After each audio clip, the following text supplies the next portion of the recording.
করুন, কিন্তু আগে প্রশাসনটা ভালোভাবে চালান। বাংলার মুখ্যমন্ত্রী যতক্ষণ আছেন তার দায়িত্বটা আপনি ভালো করে চালান। আপনার দপ্তরের বেলারোরা কি কাজ করছে সেটা লক্ষ্য রাখুন। আপনার পুলিশ প্রশাসন কি করছে সেটা ভালো করে দেখুন। এটাই মুখ্যমন্ত্রীকে আপনাদের মাধ্যমে বলবো। হুমায়ুন বাবু, রাজ্যের বাইরে যে ঘটনা ঘটছে তার ফলে আমরা দেখতে পাচ্ছি যে রাজ্যের মধ্যে ভাঙচুর হচ্ছে। রাজ্যের মধ্যে ভাঙচুর করে কি হবে? প্রতিবাদটা তো আরো বড় জায়গায় গিয়ে জানাতে হবে। প্রতিবাদ কি আপনি কি মুখ্যমন্ত্রীর মতন দিল্লি যেতে বলছেন? যারা বেলডাঙ্গার লোক বাইরে গিয়ে মার খাবে, আর বাইরে বিহারের লোক এসে বাংলায় তাদেরকে নিরাপত্তা দিয়ে পুলিশ প্রশাসন সাপোর্ট দেবে, আর বাংলার থেকে যারা বিহারে যাবে, উড়িষ্যা যাবে, ঝাড়খণ্ডে যাবে, তারা মার খাবে। আপনি কি বলতে চাইছেন? বাংলার মুখ্যমন্ত্রী বা কি করতে চাইছেন? তার তো দায়িত্ব আছে রাজ্যের মানুষকে নিরাপত্তা দেওয়া। যে রাজ্যতে এখানে ঘটনা ঘটছে সেই রাজ্য প্রশাসনের সাথে কথা বলা, বা যখন এই বাংলার মানুষ তাদের নিরাপত্তাহীনতায় ভুগতে ভুগতে যখন চরমতম জায়গায় যাবে, তখন বাংলায় বাইরের রাজ্যের যারা এখানে নিরাপদে আছে তাদের নিরাপত্তা বিঘ্নিত হবে কি হবে না? তারা যদি কেউ বিহারে গিয়ে আক্রান্ত হয়, ঝাড়খণ্ডে আক্রান্ত হয়, এদের যদি উড়িষ্যায় গিয়ে আক্রান্ত হয়, তাহলে উড়িষ্যার মানুষ কলকাতায় নিরাপদে থাকবে? একেবারে হুমায়ুন বাবু, আরো একটা বিষয় জানতে চাইবো। আমরা দেখলাম যে আপনাকে ব্রিগেড করতে বাধা দেওয়া হলো, যেখানে অন্যান্য রাজনৈতিক দলগুলো তো দেখা যায় যখন ব্রিগেড করে এরকম তো কোনো সমস্যা হয় না। তাহলে কি আপনাকে কি কোথাও গিয়ে ভয় পাচ্ছে শাসক দল? দেখুন, কর্নেল ত্যাগী এই ল্যান্ড ডিপার্টমেন্টের আধিকারিক হিসেবে কর্নেল ত্যাগী উনি দায়িত্বে আছেন। আমি 6 তারিখে অ্যাপ্লিকেশন করেছিলাম, তারপরে ওনারা 8 তারিখে সেটাকে প্রসেস করেছিলেন, 8ই জানুয়ারি।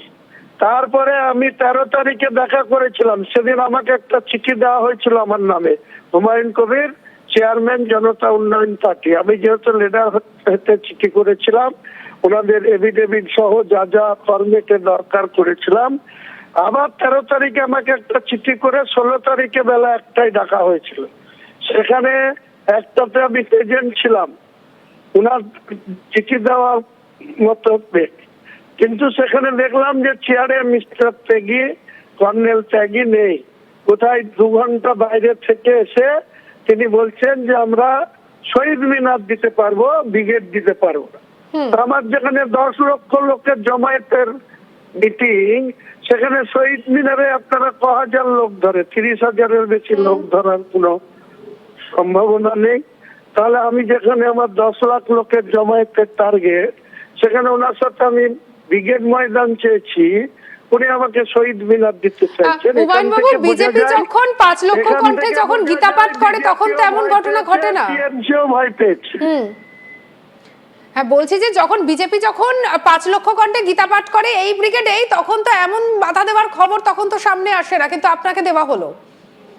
এটাই তো ভারতবর্ষের সংবিধান। পক্ষপাতমূলক আচরণ যারা দেশ শাসন করছে তারা যা মনে করবে সেটা হবে। এটাই তো আমাদের দুর্ভাগ্য। কি বলার আছে? বলার তো কিছু নেই। একেবারে অসংখ্য ধন্যবাদ। আমাদের সঙ্গে ছিলেন বাবরি মসজিদের পৃষ্ঠপোষক হুমায়ুন কবির। আমরা কথা বললাম। আমাদের সঙ্গে আমাদের কলিগ সব্যসাচীও রয়েছে। সব্যসাচী, তুমি শুনছিলে যে আমরা কথা বলছিলাম হুমায়ুন কবিরের সঙ্গে, একাধিক বিষয় তিনি তুলে ধরলেন, এবং যে অভিযোগটা আমরা গতকাল থেকে সমানে দেখছিলাম যে বাবরি মসজিদের পৃষ্ঠপোষকের অর্থাৎ হুমায়ুন কবিরের অনুগামীরা বারবার করছিলেন যে মুসলিমদেরকে টার্গেট করা হচ্ছে, বা এই ধরনের কাজ মুখ্যমন্ত্রী করছেন, মুখ্যমন্ত্রীকে সাবধান হওয়ার জন্য কথা বলা হচ্ছে।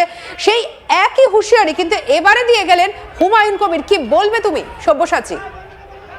দেখো, এই কথাটা কিন্তু কাল থেকেই উঠছে। সাধারণ মানুষজন যেমন বলেই যাচ্ছে যে মুখ্যমন্ত্রী করাচ্ছেন, বিজেপি আতঙ্ক যাতে ছড়িয়ে পড়ে, বিজেপি যাতে ক্ষমতায় না আসতে পারে, যাতে তৃণমূলকেই সংখ্যালঘু ভোট দেয়, সেই অভিযোগ কিন্তু আমরা বেলডাঙাতে কালকেই শুনেছি। আজকেও কিন্তু সেই একই কথা বলা হচ্ছে, যে পরিযায়ী শ্রমিকদেরকে মারধর করা হচ্ছে, তারা কিন্তু যে ধর্মের দিক থেকে বেশিরভাগটাই কিন্তু মুসলিম সম্প্রদায়ের মানুষজনকে মারধর করা হচ্ছে, জাত নির্বাচন করে করা হচ্ছে, এরকম অভিযোগ কিন্তু করছে সাধারণ মানুষজন।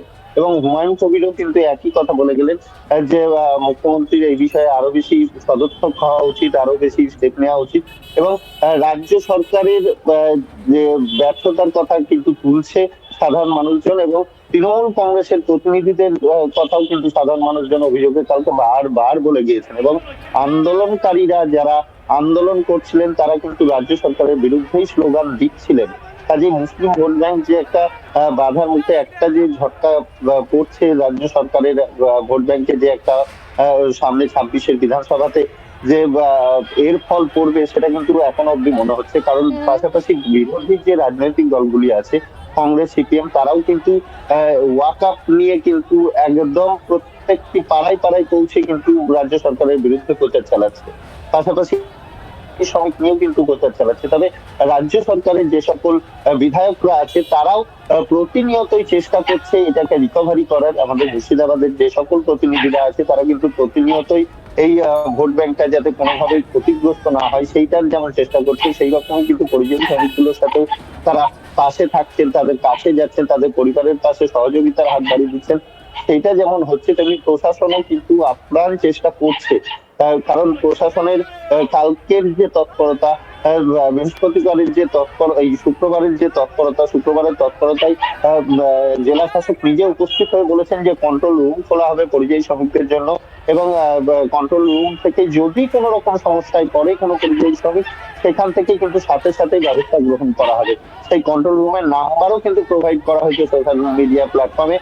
কালকেই কন্ট্রোল রুমের যে টেলিফোন নাম্বার সেটিও দেওয়া হয়েছে, এবং সেটা বলা হয়েছে যে কোনো রকম অসুবিধা হলে আপনারা যোগাযোগ করুন। কিন্তু যে কারণে এই পরিযায়ী শ্রমিক নিয়ে এতটাই মুর্শিদাবাদে উদ্বিগ্ন পরিস্থিতি হয়ে যাচ্ছে যে ওভার টেলিফোন বা সোশ্যাল মিডিয়ার কোনো পোস্টের মাধ্যমে কিন্তু আবারও উত্তেজনা ছড়িয়ে পড়ছে।